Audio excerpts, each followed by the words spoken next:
Hi, everyone. Welcome to my YouTube channel at Ascend Career Consulting, where I help people with their student and graduate admissions all the way to job interviews and job applications. Today, I want to look at a non-Ivy League Common App essay and identify ways it can be improved and elevate it to a really high quality Ivy League level. Now, before I start, I want to offer a couple caveats. The first of which is that today's video is only going to be a literary critique of this author's essay. We're not going to try to speculate about the author's rest of their application. And this is not an attack or a critique on who they are as a person or their potential success in life. I think this is only going to be focused on the essay itself. The second thing that I want to caveat is that I recognize that there are plenty of great schools and great opportunities outside of the Ivy League. But it continues to be my belief that everyone should and can write such a high quality essay that will improve their chances of getting into an Ivy League school. So with that said, let's dive right in. All right, so this is the Common App essay that we're going to be reviewing today. What I've done so far is I've divided it into two parts, similarly to my previous videos. What we're going to do is we're going to just read this first part of the essay. I'm going to pause the video, and then we're going to come back and we're going to critique the essay, what I liked about it, what I didn't like about it, and find ways that I think could improve it. So from here, I'm just going to pause the video for a couple seconds, and once we're back, we'll get on to the rest of it. Hi, everyone. Welcome back. Hopefully you were able to take some time to read the Common App essay part 1. What I've now done is I'm showing you my own notes, which are highlighted in red and in yellow. And I've divided this part of the essay into two separate sections, and we're going to analyze each section independently. So starting with section 1, just want to start off and say how the author started was fantastic. So they say fire. Successfully creating this source of warmth and light has eluded even the most skilled survivalists from time to time due to the delicate balance of fuel, oxygen, and ignition required. I think these first two sentences, are fantastic. They draw the reader in immediately because fire is such an interesting topic itself already. It's quite fascinating just conceptually. So I think the author has done a fantastic job of bringing the reader in. And the next questions I really have as a reader is, okay, so what about fire? And how does that relate to you? I think that those questions that come immediately are a great way to show that you've captured the reader's attention. Now, the first highlighted part, despite the knowledge that creating a fire was a well-known challenge, it was my job to generate one out of the materials I could find on my grandfather's farm, and I only had one night to make it happen.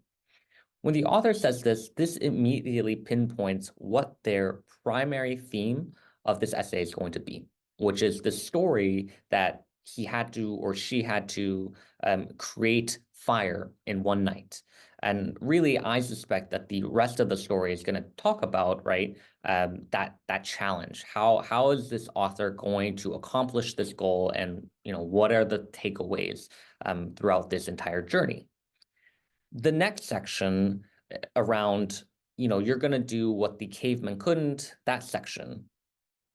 What I didn't like about this particular section is it doesn't really tell too much about, the authors themselves, or doesn't really add any additional, I would say, value in this section, right? This section is trying to introduce particularly this storyline.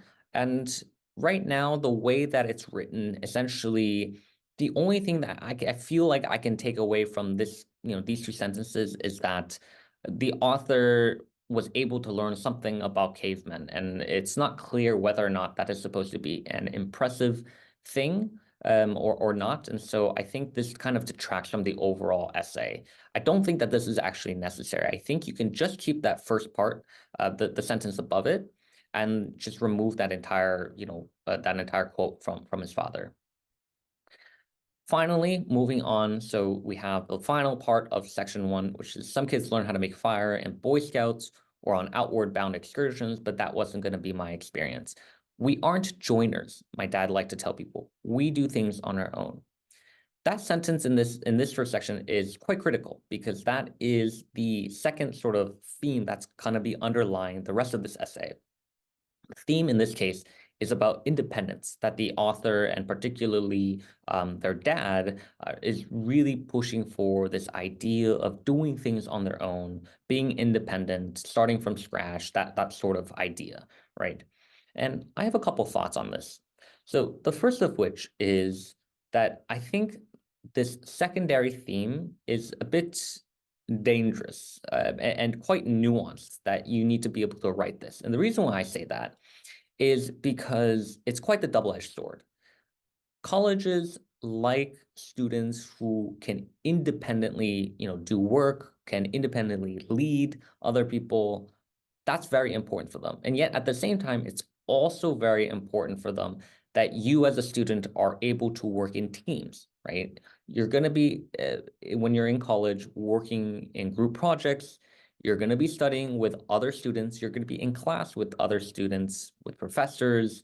And later on in your professional career, you're going to also have to work in teams. So focusing solely on you as an independent person is not, I would say, necessarily a great strategic theme to go for in your Common App essay. There are ways to do it, which I think you can try to be nuanced about, maybe you started off as someone who was extremely independent, but then learned how to kind of weave your independence into a larger team, spirit or activity. I think there are ways to do it, but the way I would say the author is conveying this message right now is quite strong. And I would be very curious to see how this author continues to adapt this theme, because as of now, I think this is a bit risky to be solely focused on, hey, we do things on our own. We don't do things with other people, right? Because college is a very communal place and you're going to be doing things with a lot of other people. So keeping that in mind is really important when you're, picking secondary themes and values, right? You need to choose those values that align with colleges, and that's very important. In terms of the primary theme, I think there's actually really nothing wrong with it. Your primary theme can be really anything, right? And I think this particular author has chosen a very creative and very interesting primary theme. So, I think there's a balance, right? So I think their primary theme is quite good, but their secondary theme, it's a bit risky, and I'm not sure how convinced I'll be at the end of it, right? Because it's not just about being independent, but it's about being able to work, being independent and being able to work with other types of people. All right. So with that said, let's move to section number 2, right? And here, what the author is doing is basically explaining a little bit more as to what they mean by, hey, we do things on our own. So the author gives a lot of examples about, when other students are participating on swim teams, that, the author is kind of learning how to swim by themselves in sort of a pond as opposed to a swimming pool. Or if other students are in the woodworking club, this author is actually doing woodworking, at their house, building a horse pen, and other sort of examples. Now, I think that this section itself is good. I think that's the logical next step after the previous couple sentences.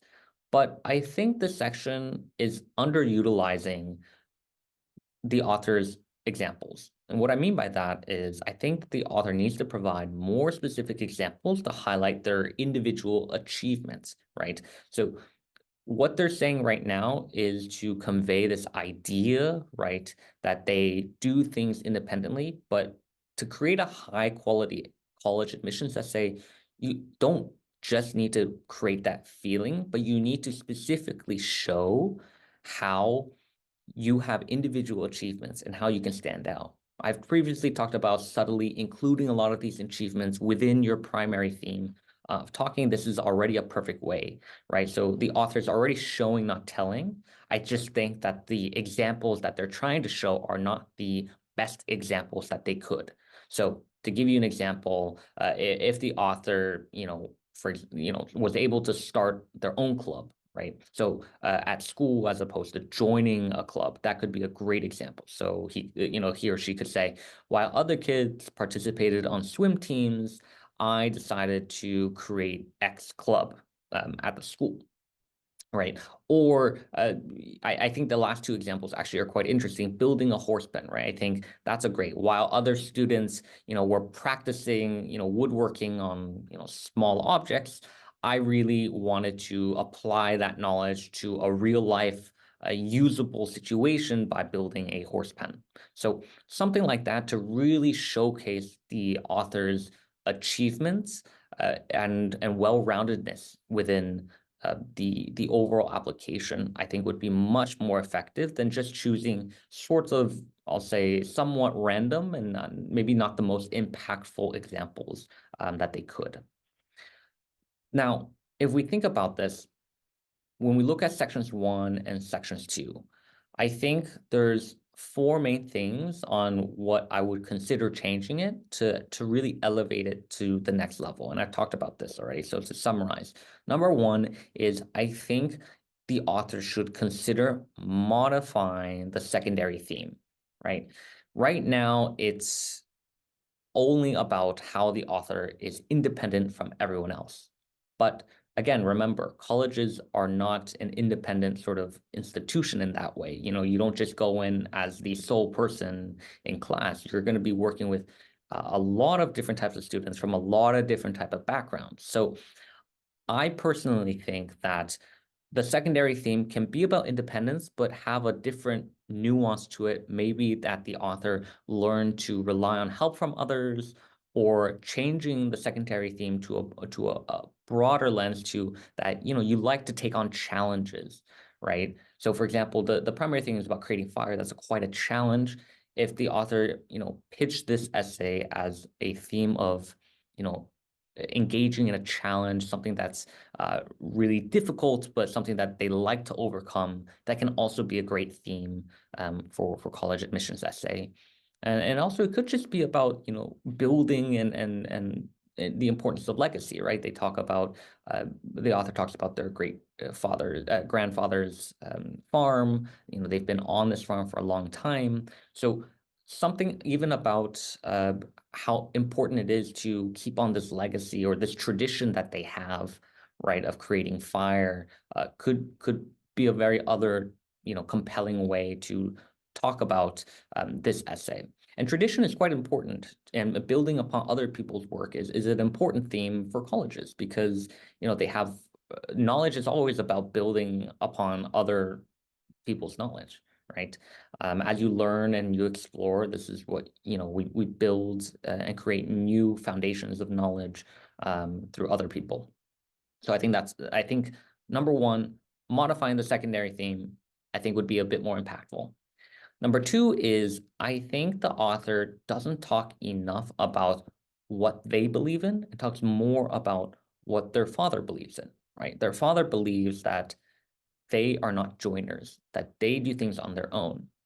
But does the author actually believe that, right? And I think that's very critical because right now, the author doesn't specify really if they share those same feelings strongly, those same strong feelings.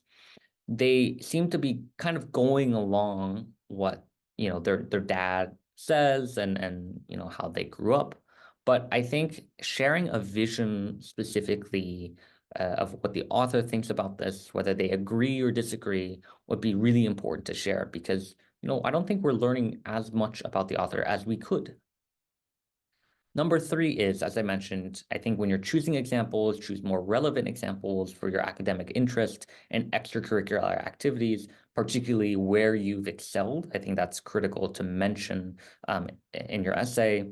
And finally, just being a bit more efficient in your writing. So removal of sentences that don't really build upon the core message.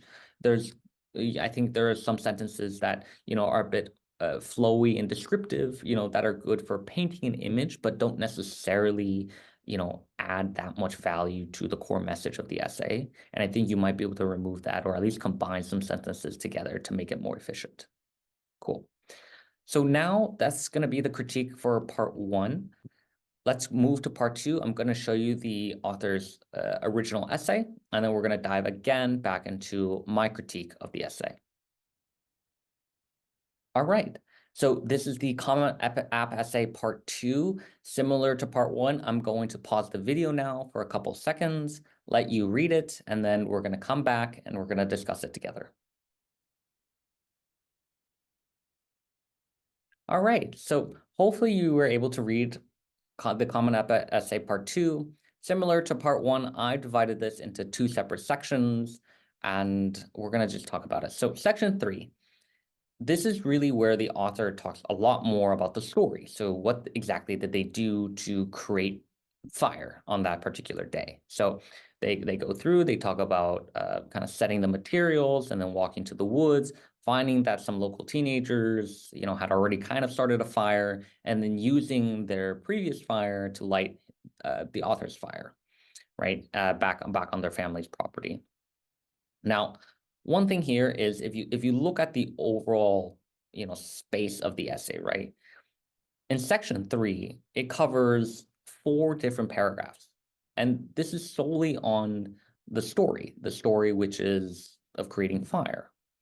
But it doesn't really talk about anything about the author's values or achievements, right? This is more of a narrative essay or story that the author is conveying. So while I would say that it's effective in painting a picture of what's happening, I would say it's not so effective from a college app perspective because remember, the college app, you're using this primary theme just as a vehicle to explain your other underlying values or achievements and trying to describe who you are as a person.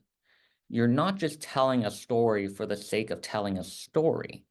And I think that distinction is very important because where this could help is describing how the author was approaching this challenge.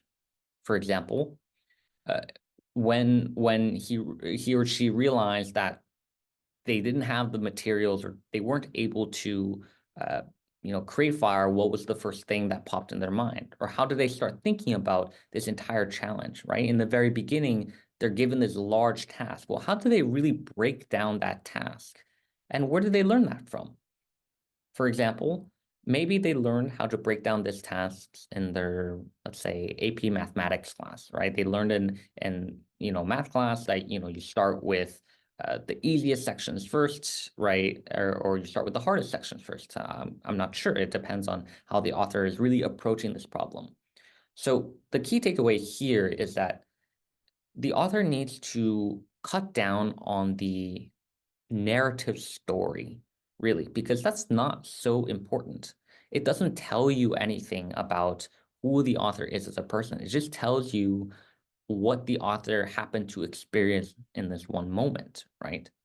Instead, the author, I believe, needs to discuss much more on their thought process. How did they go about creating fire? What are the underlying reasons that drove that thinking? Was it being inspired from watching their father or grandfather previously? Was it inspired through their activities in other types of clubs or in different academic settings? So creating connections, right, to your story and how you're able to unlock your thinking is really important because right now, for me, it reads more as if it's just a sort of fictional narrative story that doesn't necessarily give so much more information about who this author is as a person.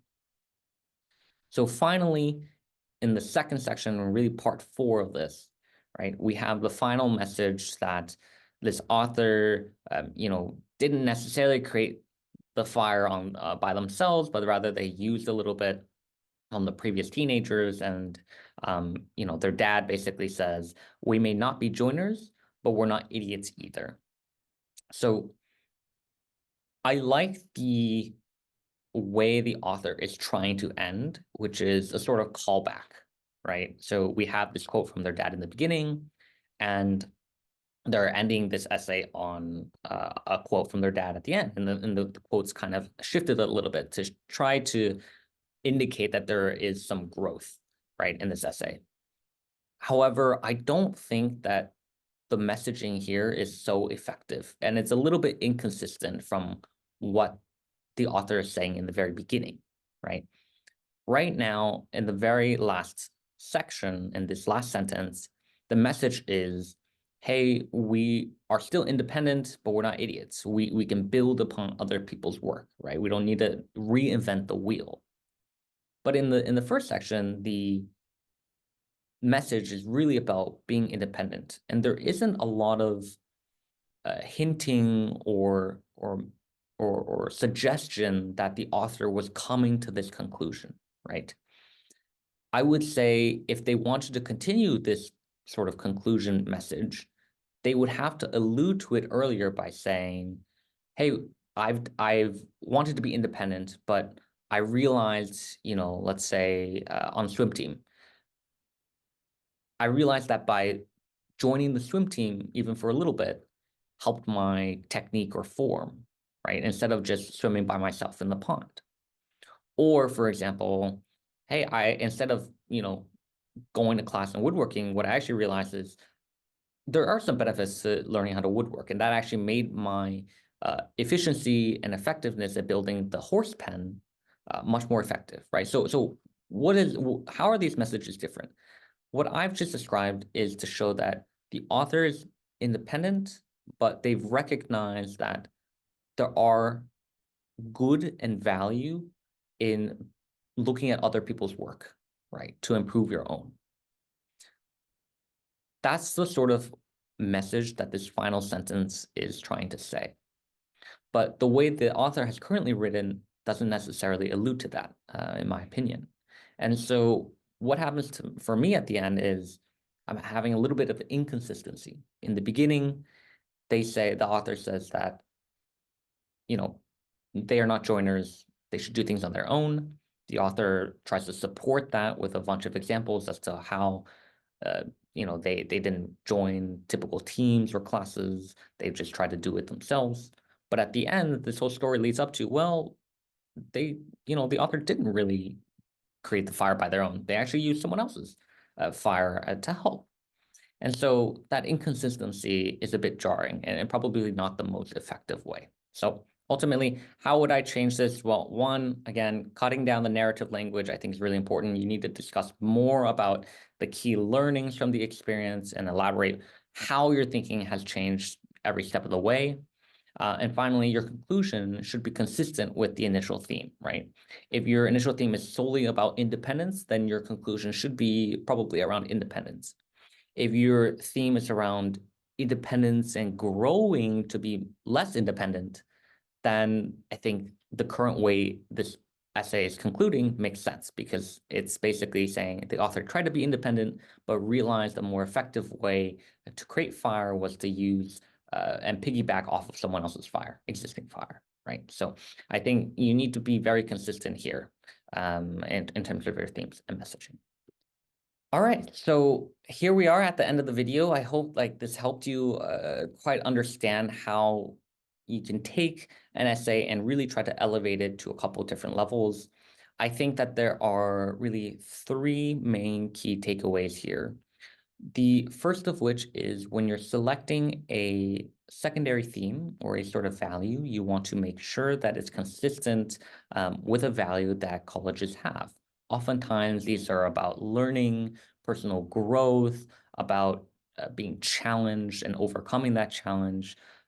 Things like that are very important and integral to the overall college experience and what many of these admissions officers are looking at. Within that, when you're writing your essay, you just need to be consistent, right? If you start with a particular theme, you need to end with that particular theme. So consistency is also key. The second thing, on a more sort of writing technical level, we need to strip down any sort of inefficient and not valuable, sentences. And what I mean by that is really look as to how you're describing the story that you're trying to tell. Are you trying to tell the story just for the sake of telling the story, which means that you're using a lot of descriptive sentences to try to paint an image on what the scene looks like? Or are you using it just as a way to explain your underlying thinking, your thought process, how you came to those conclusions, or estimations or approaches, right? That's very important. So if you look at your essay and you're able to divide it up and you see there's a big block of section that's really just narrative writing around, I did this or and then I did that, or the scene looks like this and the scene looks like that. That's probably a sign that you're not using that space as efficiently as you could. And then the third thing is around using relevant examples. So when you're selecting examples to mention in your essay, make sure that it's it displays both your extracurricular and academic excellence, right? These are things you want to highlight and continue to highlight throughout your application as to why you're a really excellent student, a really excellent learner, right? And it's not just other examples from your life that maybe aren't as so high impact. So having that is going to be really critical in elevating your essay to the next level. Hope you guys enjoyed this video. Remember to like, subscribe for more videos of this content, and we'll catch you up on the next time.